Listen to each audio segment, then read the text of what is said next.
ter conhecido vocês, tê-los na minha vida. Quero render graças ao Senhor pela vida do pastor Alexandre, pastora Lili, por todo esse ministério, desde os irmãos que trabalham com a gente aí no interno, né, nos bastidores. Jailson, você está aí, Jailson, em algum lugar? Quando eu falo de interno, já lembro do Jailson. Lembro desse irmão aí que está dizendo saiu. Eles cuidam da gente com tanto carinho, dão para a gente uma liberdade que deixa a gente à vontade, né? Eu cheguei, todas as vezes que eu preciso ministrar aqui à tarde, eu sempre me estico, né? Eu me estico para conseguir fazer isso. O pessoal aqui que é da igreja, desde a época que era da igreja pequenininha, tem alguém aqui que é desde aquela época? Esse pessoal já me viu pregar sem banho várias vezes. Várias vezes. Já me viu pregar com a mesma roupa que eu cheguei no aeroporto, várias vezes, e quis me abraçar no final do culto do mesmo jeito, várias vezes. Quantas vezes de lá eu saía e eu dizia, ô irmão, eu estou suado, não chegue não, e dizia, não venha, é suor, é unção, eu dizia, não irmão, é suor e fede. O culto da tarde, irmãos, é um culto de quem não tem problema em sacrificar ao Senhor, né? E eu já recebi muitas vitórias aqui, e hoje na hora que eu estava entrando aqui na pressa, né? E aí eu falei, meu Deus, hoje eu consegui, né? Estou limpa, passei a roupa, só não deu tempo de pentear o cabelo.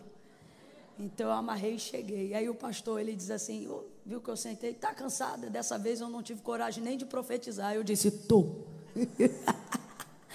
Mas é impressionante como esse lugar é um lugar de renovo.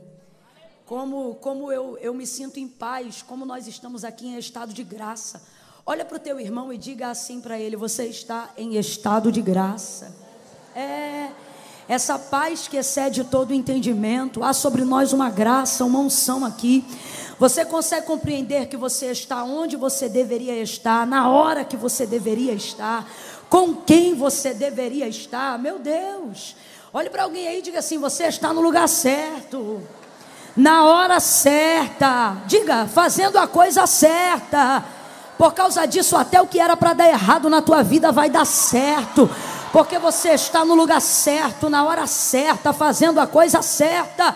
Enquanto você está aqui, Deus está aplainando as tuas veredas, Deus está endireitando os caminhos tortuosos, Deus está alcançando tua parentela. Isso não é jargão, não é vício de linguagem, de círculo de oração à tarde, não. Isso é uma realidade. Quantas vezes nós estamos aqui na casa de Deus e o Senhor está cortando laço, fechando sepultura, jogando por terra o leito, visitando a família, renovando a nossa alma, renovando o nosso ministério, desembocando os vasos, levantando os seus profetas, dando uma direção, ministrando sobre nós uma palavra. Alguém às vezes pensa que a gente vem aqui fazer uma social, um encontro, e não, é lugar de fonte, é lugar de abastecimento, é lugar de renovo. Ou alguém pode estender a mão e render graças ao Senhor, porque uns confiam em carros, outros em cavalos, mas nós estamos aqui porque fazemos menção do nome do Senhor. Nele está a nossa confiança, é nele que nós temos crido. Uns encurvam-se e caem, mas nós estamos aqui nesta tarde de pé, porque assim como Jó, nós podemos dizer, eu bem sei em quem tenho crido, e eu sei que o meu Redentor vive. Oh glória, aleluia. Não tem lugar melhor para estar não, meu irmão. Você está no lugar certo, na hora certa, fazendo uma das poucas coisas que você de fato consegue fazer certo. Quer adorar, quer buscar. Em casa você pensa uma coisa errada, e daqui a pouco aquele pensamento vai ganhando crescimento, se você não estiver muito ligado. Aqui não, aqui tu pensa uma coisa errada, o Espírito Santo já desvigia, você, meu Deus, cobre a minha mente com teu sangue. Aqui a gente está coberto, meu Deus. Fala para os dois aí, diga assim, você está coberto. Você está coberta, você está coberto. É por isso que praga alguma chegará à tua tenda. Você está coberta.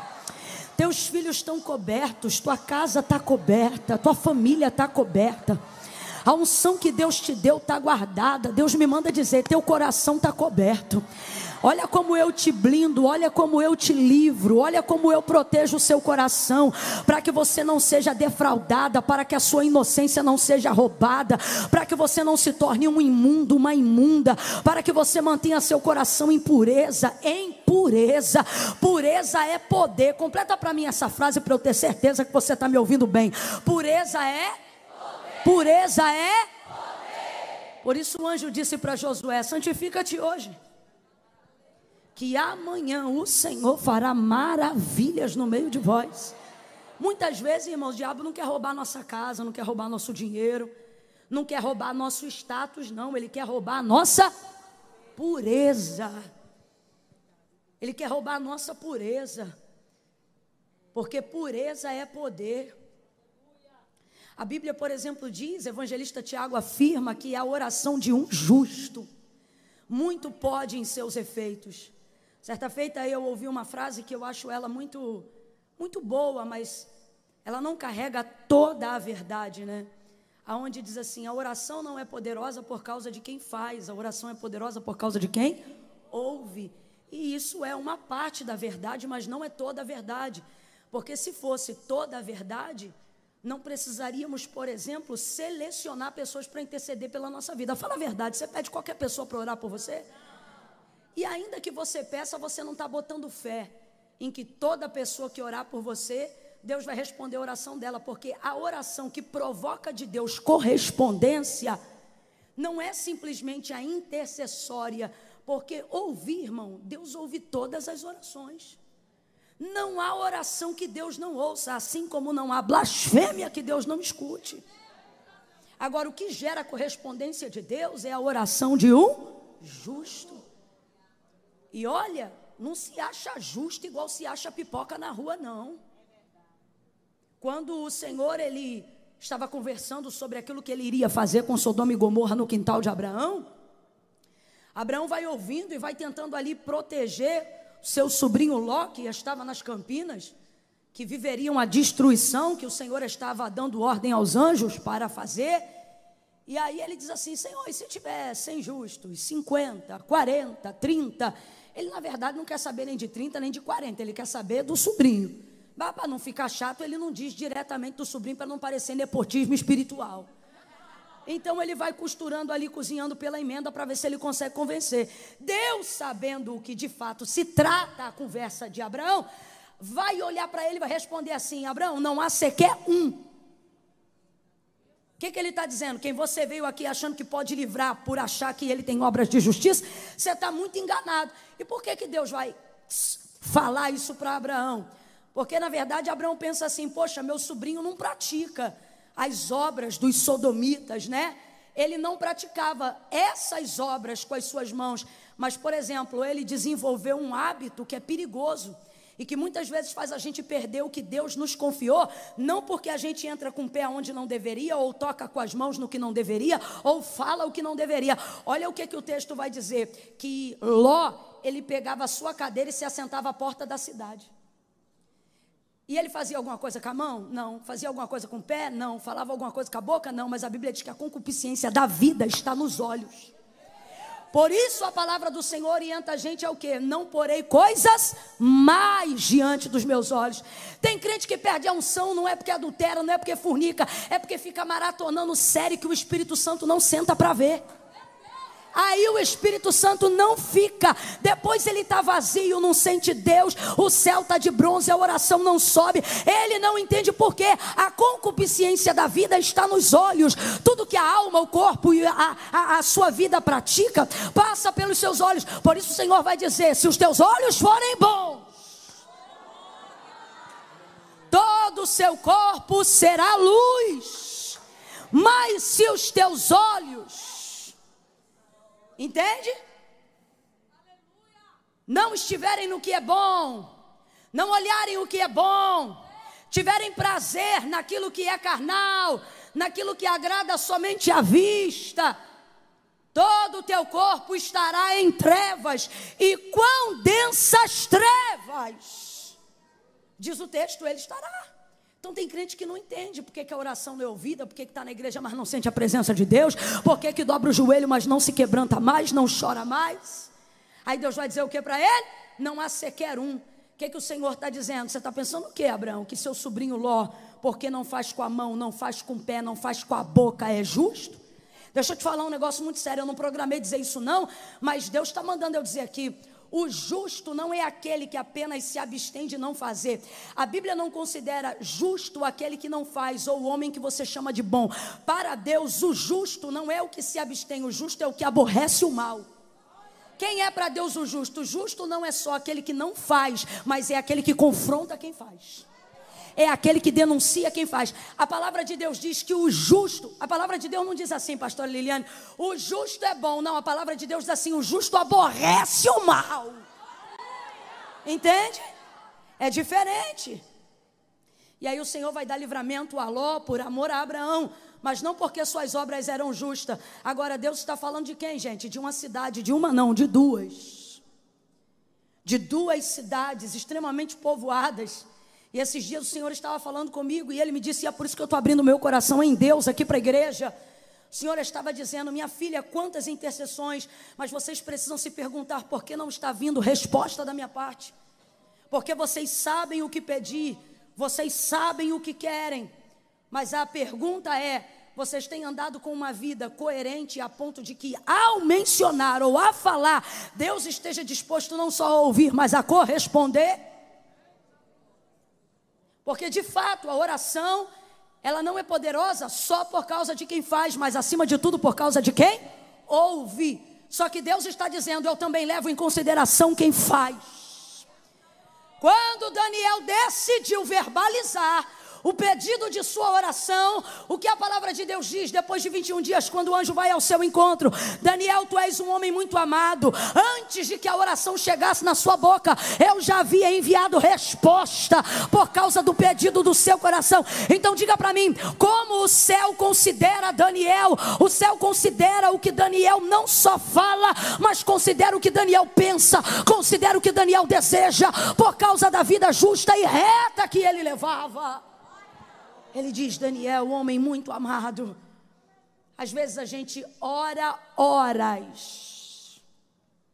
E com todo respeito, irmãos, isso não quer dizer tudo. Porque o que o Senhor Jesus disse foi que não é pelo muito falar que nós seremos ouvidos. Pedis e não recebeis porque pedi mal, porque vocês querem gastar nos vossos próprios deleites. Que é isso? Nós temos pressa na resposta que nos apraz, mas não temos a mesma disposição para agradar a Deus em obras de justiça. Deus está dizendo a alguém assim, olha, vive o teu dia a dia para me agradar, e quando você for orar por algo de 5 anos, eu vou te responder em 5 minutos. Porque não são suas muitas palavras, mas é o seu desejo de fazer a vontade de Deus que faz a diferença. Oh, Deus está nos justificando, nos justificando. Levante a sua mão, estou sentindo, irmãos, a oportunidade. O Espírito Santo está nos dando oportunidade nesta noite. Levante a sua mão e comece a interceder pedindo ao Senhor que perdoe os nossos pecados. Peça isso aí agora, Senhor, perdoa os meus pecados. Me faz sair daqui nessa noite, depois que o culto acabar, lavada, limpa, limpo, corrigido, disciplinado. Me aperta, me molda, me quebra, mas não me deixa ser como uma lata vazia. Não me deixa ser como Israel, que tinha a arca, mas não tinha mais a tua presença. Me livra da desgraça que seria carregar o teu nome e não ter mais a tua presença, porque isso seria cair em desgraça. Comece a pedir ao Senhor aí, limpa meus olhos, me livra dessas séries que não te agradam, desses filmes que só levantam corrupção e traição no meu coração. Não é que eu quero viver no mundo de maravilhas não, mas eu quero ser puro, eu quero ser santo, eu quero ser limpo. Purifica-me como ísope e ficarei purado. Lava-me, limpa-me, Senhor, me lava nesta tarde. Olabaia da sai, remaia candarabachai. Bota a mão no teu coração, insiste mais um pouco aí. Insiste mais um pouco aí. Oh, meu Deus do céu, insiste. Fala para Ele: Senhor, me limpa, corrige o meu caráter. Corrige o meu caráter, corrige a minha mentalidade. De um tempo para cá eu venho sido influenciado por aquilo que eu vejo, por aquilo que eu ouço, Senhor. E eu preciso. Catuca ele para mim, irmão, para ele me ajudar, por favor. Comece a pedir isso ao Senhor. Senhor, eu preciso ser limpo, ser lavado. Ah, Senhor, tira de mim todo orgulho, toda vaidade, todo medo de não confessar pecado. Sai agora do nosso meio todo medo. Irmãos, eu não programei isso não. Isso aqui é resposta da oração das Déboras, que quando está orando pelo pregador ou pela pregadora, eles dizem: Senhor, faz como tu queres, essa casa é tua. Faz como tu queres, esse povo é teu. Deus está dizendo: eu separei esse momento para lavar as vestes. Eu separei esse momento para que vocês se aproximem do Sinai. Mas eu não quero que vocês tenham medo, como Israel, que ao ouvir os trovões correu, ao ouvir os relâmpagos disse: Moisés, vai em nosso lugar. Deus está dizendo: sede santo como santo é o vosso Pai que está no céu. E vocês não terão medo do vosso Pai, não terão medo da vossa glória, não terão medo do vosso poder. Aumenta aí o fluxo de oração, minha filha. Aumenta o fluxo de intercessão aí, meu irmão. E começa a pedir: Deus, expurga de mim até os pecados que me são ocultos. Expurga, Senhor. Tu fizeste isso com Davi, faça comigo também. Me limpa por dentro, mexe comigo por dentro, remove a sujeira que está dentro, limpa os pensamentos de dentro.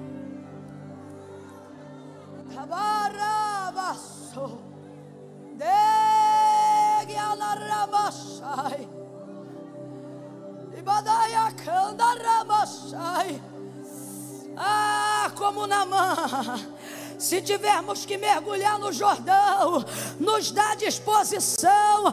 Espírito Santo, nos dá a subordinação que precisamos ter. Queremos nos subordinar ao que a tua palavra diz e não ao que pensamos, ao que a tua palavra diz e não o que achamos, ao que a tua palavra diz e não ao que nós pensamos. Tira de nós o orgulho, tira de nós a ideia de que já somos sábios aos nossos próprios olhos, de que já nos conhecemos aos nossos próprios olhos, porque esse é o mais tolo de todos. Toca na tua mente, eu estou sentindo Deus trabalhando aqui, minha gente. Toca na tua cabeça e agora, e diga: Deus, limpa a minha mente, limpa a minha mente, corta todo o embaraço bota a mão na tua cabeça. Eu estou te dando uma palavra de ordem profética. Receba para prosperar sobre esta palavra. Diga: Deus, a minha mente, a minha cabeça, lombo frontal, cognitivo, consciência, vai limpando. Deus, limpa a minha mente, limpa a minha mente, renova a minha mente. Não vos conformeis com este mundo, mas transformai-vos, transformai-vos, transformai-vos, transformai-vos, transformai-vos pela renovação do vosso entendimento. Olha como o Senhor te renova na mente. Olha como você vai ler a Bíblia e não vai entender do mesmo jeito. Olha como o Senhor amplia o teu entendimento. Olha como o Senhor te renova. Renova na mente, renova na consciência. Todo esquecimento, todo Alzheimer, toda apatia, toda letargia, cansaço mental, cansaço emocional, nós te damos uma ordem: sai agora, agora mesmo, saia, agora mesmo, saia daqui, saia da vida dele, saia da vida dela,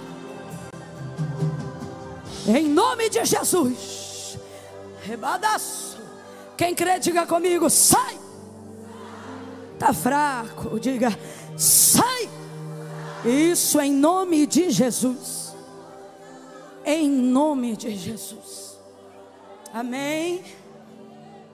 Amém. Oraca na súria. Aleluia. Aleluia. Mateus capítulo 25. Oh, aleluia.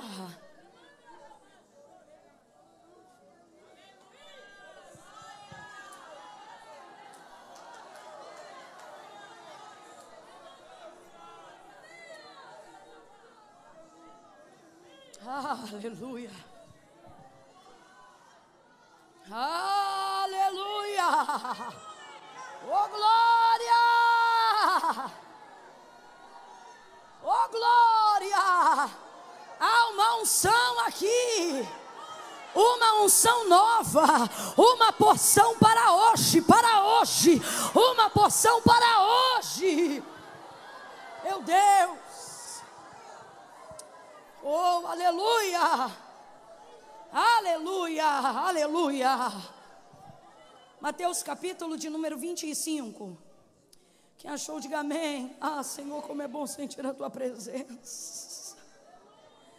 Oh, aleluia.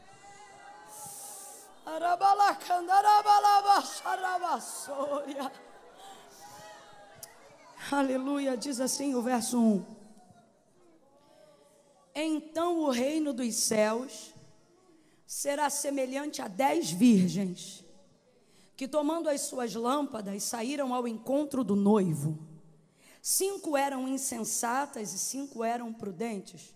Em outras versões vai dizer, 5 eram nécias, ou ainda 5 eram loucas, e 5 eram prudentes. As insensatas, ou as loucas, né? Ou as nécias, ao tomarem as suas lâmpadas, não levaram azeite consigo. Mas as prudentes levaram azeite em suas vasilhas com as suas lâmpadas. E demorando o noivo, todas elas acabaram cochilando. Quantas cochilaram? Todas. Todas elas acabaram cochilando e dormindo. Mas à meia-noite ouviu-se um grito. Aí vem o noivo, saí ao seu encontro. Então todas aquelas virgens se levantaram e prepararam as suas lâmpadas. E as loucas disseram às prudentes: dai-nos do vosso azeite, as nossas lâmpadas se apagam. Mas as prudentes responderam: não seja acaso que falte a nós e a vós? Ide antes aos que vendem e comprai-o. E tendo elas ido comprá-lo, chegou o noivo. As virgens que estavam preparadas entraram com ele para as bodas. E fechou-se a porta. Mais tarde, diga comigo, mais tarde, chegaram também as outras virgens, dizendo: Senhor, Senhor, abre-nos a porta. Mas ele respondeu: em verdade vos digo que não vos conheço. Portanto, vigiai, porque não sabeis o dia e nem a hora em que o Filho do Homem há de vir. E você diga amém por essa palavra. Pergunta assim para sua irmã: trouxe azeite? Mãe, tem uma toalhinha dentro da minha bolsa, se a senhora puder pegar, por favor. Pergunte aí novamente, diga: trouxe azeite? Isso. Agora dê um susto nele ou nela e diga assim: mas trouxe na reserva?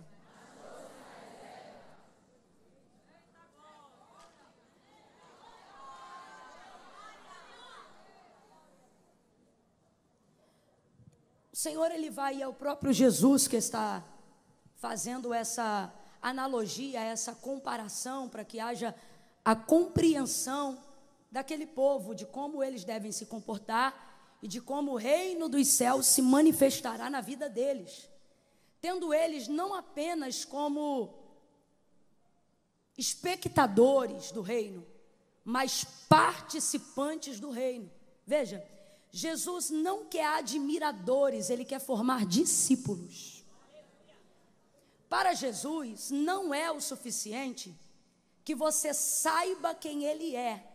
Por isso que uma das coisas que comprovam a inscrição do seu nome no livro da vida, não é chegar ao conhecimento de que Ele é o Senhor, é reconhecê-lo publicamente. Isso é que te dá garantia. Não são também suas obras, porque salvação não é mérito, é graça.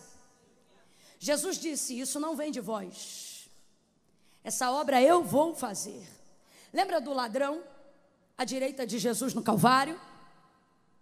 Ele olhou para Jesus, golpeado, sangrando, inchado, cheio de hematomas, coroa de espinhos na cabeça, corpo praticamente nu. E ele disse: Senhor. Qual foi a primeira palavra que saiu da boca do ladrão da cruz? Senhor. Ele verbalizou, ele disse: Senhor, se possível for, lembra-te de mim quando entrares no teu reino. Jesus não está com cara de rei naquele momento. Jesus não tem nada que aponte para a realeza naquele momento.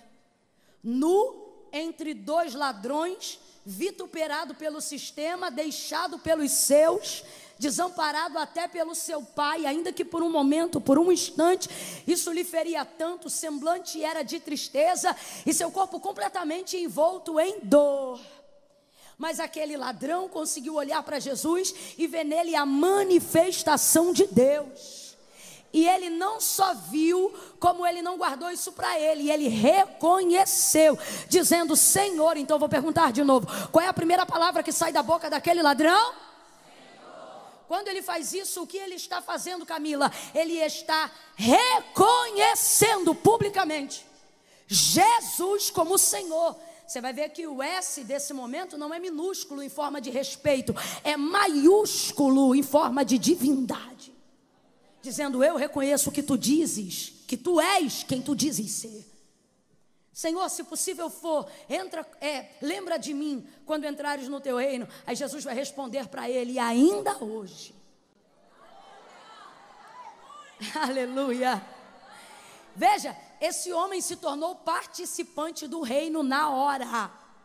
Na hora, gente, a 1 milésimo de segundos antes de pronunciar essa palavra, ele era réu do inferno, condenado à eternidade no fogo, aonde o verme não morre, diz Apocalipse, e o fogo não apaga, ranger de dentes, terror e pavor. A 1 milésimo de segundos, ele estava fadado a esta eternidade desgraçada para sempre, mas por causa de uma palavra. Qual? Quando a primeira palavra que sai de sua boca é Senhor, qual é a primeira palavra que sai da boca de Jesus em direção a ele? Filho. Olha isso. Quando ele reconhece o senhorio de Cristo, Jesus manifesta a paternidade de Deus sobre ele. Quando, Camila? Depois de um ano de discipulado? Não. Quando, Camila? Depois de ter descido as águas batismais? Não. Quando, Camila? Depois de ter ouvido o sermão do monte das bem-aventuranças? Também não. Não que ele não quisesse viver, não que isso não fosse importante, mas o que o Senhor está dizendo é: para a garantia de ser participante do meu reino, você já fez o suficiente, ainda hoje tu pode entrar. Ainda hoje. Primeira palavra de Jesus em direção a ele foi filho. Pode olhar depois.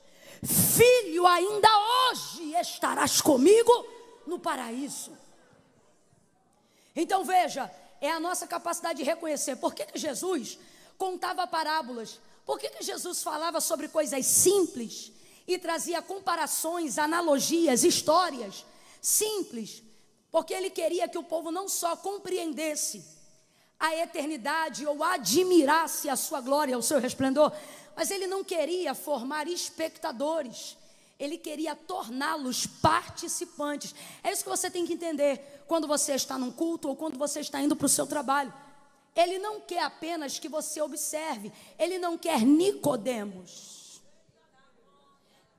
Veja, lá em João 19, Nicodemos vai ser chamado de discípulo junto com José de Arimateia.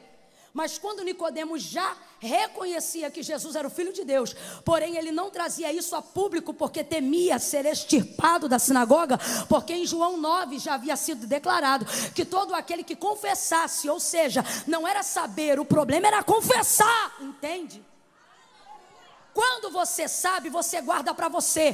Quando você confessa, você mostra para o povo que você é participante daquilo, que você não é apenas um espectador daquilo.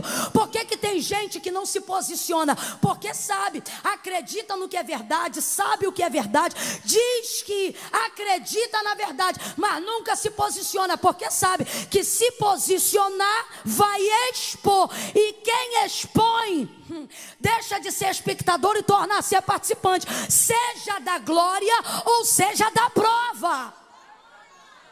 João 9 já havia dito: todos os líderes da sinagoga, quem disser que esse Jesus é o Cristo vai ser expulso. Agora olha para cá, quando vai chegando Nicodemos, o texto é claro, Nicodemos vê que ele é o Filho de Deus, mas ele não reconhece. Ele vai ter com Jesus durante a noite, no escuro, aonde ninguém podia ver. Aí quando ele está com Jesus, Jesus começa a conversar com ele, e Jesus buga a mente de Nicodemos. Nicodemos fica impactado, está diante dele. A Bíblia tem uma palavra que eu gosto muito, Paulo fala ela aos Romanos, quando ele diz assim: nada pode contra a verdade. Quando você é de verdade, alguém falar mal de você porque ouviu alguém que essa pessoa conhecia falar mal de você, mas essa própria pessoa que falou mal de você não te conhecia pessoalmente, se foi mentira que falaram de você quando você não estava, por mais que o coração dessa pessoa esteja fechado para você, se você vive na verdade e é um crente, quando você estiver diante dela, ela fica constrangida, mesmo sem saber que você, mesmo sem você saber que ela falou mal de você. Ela fica desmontada. Eu já vi isso acontecer diante dos meus olhos, não comigo, mas com pessoas que eu conheço, de gente que meteu um malho. Porque fulano, quando chegou na frente de fulano, só faltou perguntar qual era a cor da graxa que queria escolher para ele limpar o sapato. Você quer marrom, você quer preta? Porque não resistia o peso da verdade que estava na vida da pessoa. Paulo vai dizer: porque nada pode contra a verdade. Então Nicodemos sabe que não é falácia quando ele está tete a tete, frente a frente com a verdade, a maior verdade do mundo. A maior verdade do mundo é a maior verdade do mundo. Não é porque ela é uma história, a maior verdade do mundo é a maior verdade do mundo porque ela é uma pessoa. A verdade que liberta a tua vida não é uma mensagem, é uma pessoa. A verdade que mudou a tua história não é uma pregação, é uma pessoa. Por isso que João, diferente dos outros, não vai dizer nada relacionado nem a Maria nem a José na biografia de Cristo. Ele começa já dizendo: no princípio era o verbo estava com Deus, e o verbo era Deus. O que ele está dizendo? Jesus é a palavra, e a palavra é a verdade. Quem estava com ele estava com a própria palavra. Por isso ele mesmo disse acerca de si próprio: conhecereis a verdade, e a verdade vos libertará. O que ele está dizendo? Você não acredita apenas em uma mensagem. Uma mensagem pode se perder com o tempo, uma história pode ser alterada pelos seus tradutores, mas uma pessoa não. É por isso que toda experiência com o cristianismo tem que passar obrigatoriamente por Cristo, senão ela ficará ultrapassada.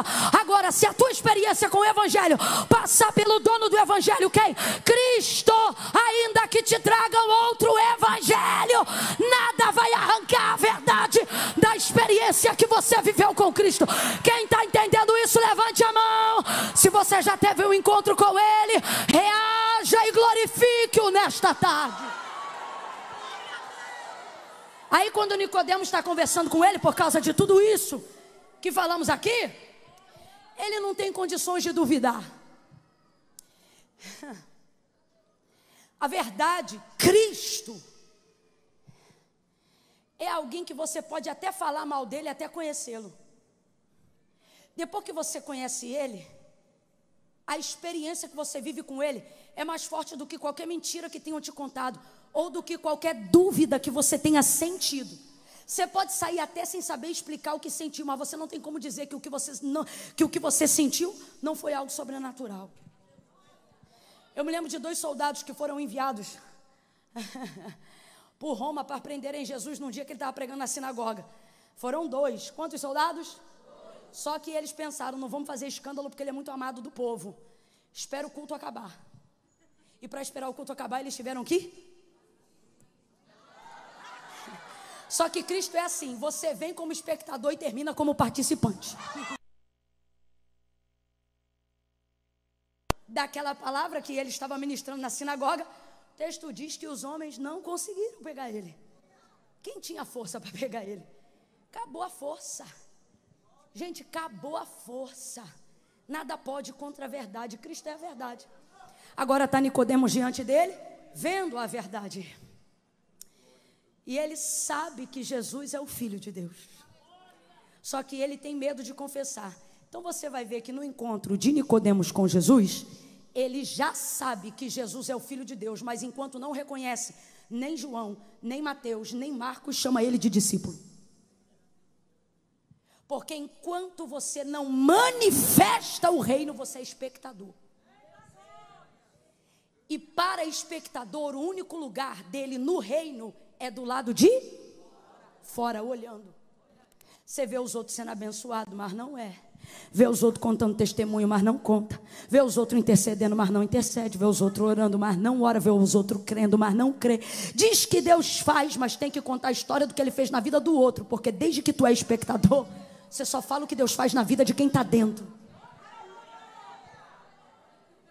Agora, depois que ele vai lá, com o documento, reconhecendo quem é Cristo diante de Pilatos, ou seja, ele pede documento para o sistema, para poder ter autorização de tirar o corpo de Cristo do madeiro. Ah, meu irmão, aí João estava no Calvário, capítulo 19. Aí quando ele vê aquilo, ele diz... Aí nesse dia ele não escreve, e Nicodemos, príncipe, e Nicodemos, rabino, não, e Nicodemos, mestre, ele diz, e Nicodemos, discípulo do Senhor. Oh, glória! Eu estou sentindo uma graça de Deus tão grande. Me ajuda a compartilhar dessa unção com o teu irmão. Pega na mão de quem está do teu lado aí agora. Se tiver suado, você aperta mais forte, que é para ele não ficar com frescura, não. Aperta a mão dessa pessoa com carinho e diga para ela, vai entrar ou vai ficar do lado de fora? É espectador, é participante. Ei, quem é participante se posiciona. Fala, reconhece, confessa, glorifica, se expressa, adora. Não deixe o final desta história terminar estando você como espectador, porque até o ladrão foi para o lado de dentro. Como ficaria o príncipe do lado de fora?